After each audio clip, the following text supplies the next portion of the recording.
खूप हसायला येतं तुला. आजकाल सारंग सोबत खूप जास्त फिरायला लागलीस तू. का?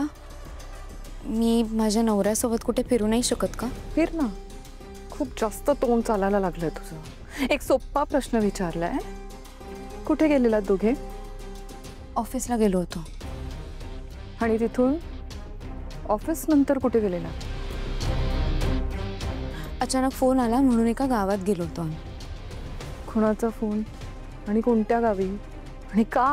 अहो तुम्हाला माहित असेल ना, सारंग सर हर्बल उत्पादनं तयार करतात आणि त्यासाठी लागणारा कच्चा माल हा आम्हाला त्या गावातल्या जंगलातून मिळणार होता, म्हणून त्यांच्याशी बोलायला गेलो होतो आम्ही. गावाचं नाव काय होतं?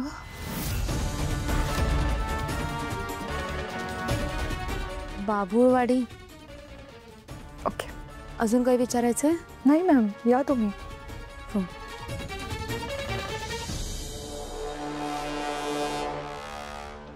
बाभुळवाडी या गावाला एकदा भेट द्यायलाच हवी.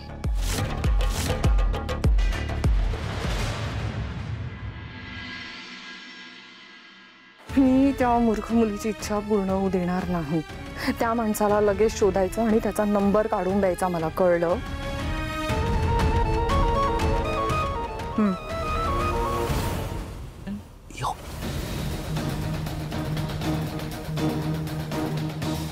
बिझी असेल तर नंतर येतो.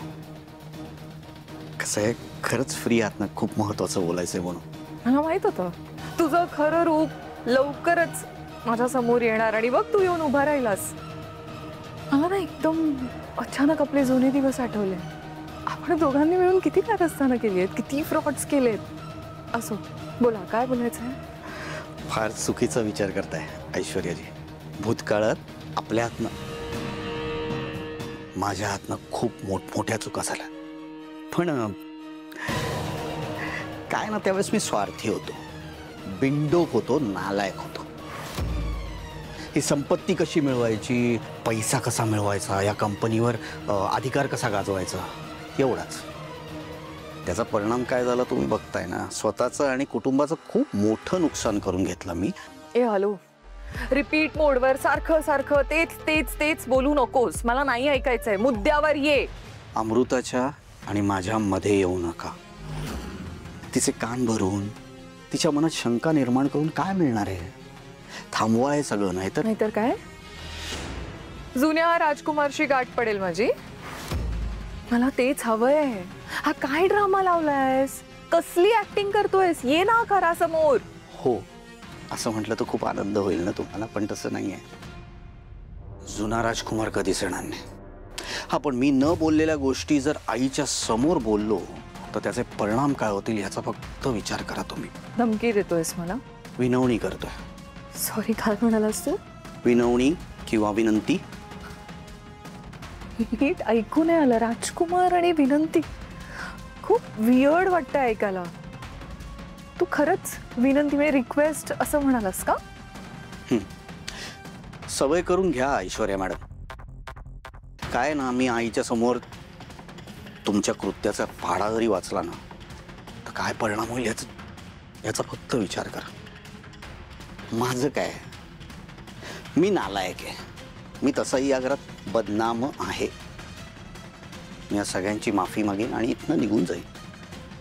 हळूहळू ही लोक माफ करतील नाही करतील मला माहिती नाही, पण तुमचं काय?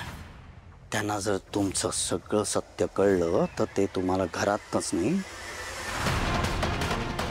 कंपनीमधनं सुद्धा बेदखल करतील. एक मोठा भाऊ म्हणून तुला सांगतो, सगळं चांगलं चाललंय, नको विस्कटू. ऐश्वर्याजी, मला घराबाहेर राहण्याची सवय झाली. आता घराबाहेर राहायची तुम्हाला सवय आहे का? तुम्हाला ही लाईफस्टाईल मेंटेन करता येईल का, या सगळ्याचा विचार करा. एवढीच माझी विनंती. हे बघ, मला विचार करायची गरज नाहीये आणि तुझ्यासारखं बदलायची तर अजिबात गरज नाहीये, कारण मी आहे तशीच खूप छान आहे आणि तुझ्यापेक्षा तर सरस आहे मी. त्यामुळे या धमक्या मला नाही द्यायच्या. इनफॅक्ट त्या दिवशी पण तू प्रयत्न केलेलास ना, आठवतं? मॉमने ठेवला तुझ्यावर विश्वास. त्यांनी माझ्यावर विश्वास ठेवला कारण मी मॉमची आदर्श सून आहे आणि तू आमचा बाया गेलेला युजलेस मुलगा आहेस. नालायक, चोर, फसवणारा, ही सगळी विशेषणं माझी आहेत. पण कसं आहे, वेळ बदलायला फार वेळ लागत नाही ना, म्हणून सांगतो विचार करा प्लीज. गॅरेजला जायचंच आहे.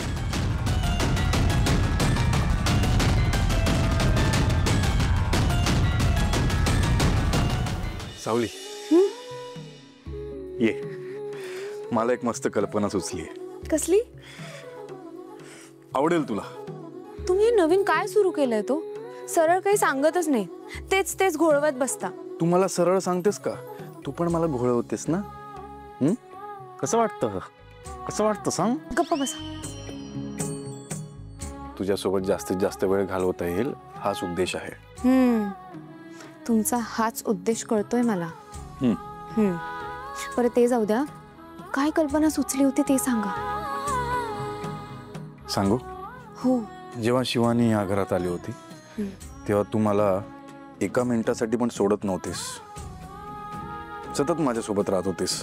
हो, आणि ते तुम्हाला आवडत नव्हतं. कोण बोललो मला आवडत नव्हतं? आवडत होतं मला. म्हणून आता सुद्धा आपण 24 तास सोबत राहू शकतो. काय? हा. पण कसं? कंपनीमध्ये तुला एक नवीन पोस्ट द्यायचा विचार करतोय मी. म्हणजे आपण सोबत ऑफिसला जाऊ, सोबत तिकडे काम करू, सोबत जेवू, सोबत घरी येऊ, सोबत घरी राहू 24 तास. नको. का नको? मी ऑफिसला येऊन काय करू? मला एकतर त्यातलं काही कळत नाही. मग मी तुमची ऑफिसमध्ये मदत सुद्धा करू शकत नाही. आणि आधीच ऐश्वर्या मॅडम ऑफिसचं बरंच काम सांभाळतायत ना. जर मी ऑफिसला आले तर घरातल्या कामाचा भार अमृता वहिनींवर येईल. आणि तुम्हालाही माहिती आहे तारा मॅडम किती मदत करतात. हे बघा सारंग सर, मला नाही पटत आहे. आणि माझं जाऊ द्यात, तिलोत्तमा मॅडमला सुद्धा नाही पटणार. अगं तुला पटवेन ग मी. आईचं माहिती नाही, आईला मी बोलतो आईशी. नको नको नको. का नको? अगं सोबत राहायला मिळेल आपल्याला, कळतं का तुला 24 तास? हो हो, मला सुद्धा त्या गोष्टीचा आनंदच आहे. पण माझ्या स्वार्थासाठी मला तुमच्यावर तिलोत्तमा मॅडमचा राग नाही ओढवू द्यायचा आहे. इथे लोक स्वतःच्या इच्छेसाठी लोकांचा विचार पण करत नाही. आणि तू सगळ्यांचा विचार करतेस, स्वतःची इच्छा मारतेस. पण तुझी इच्छा मी पूर्ण करेन.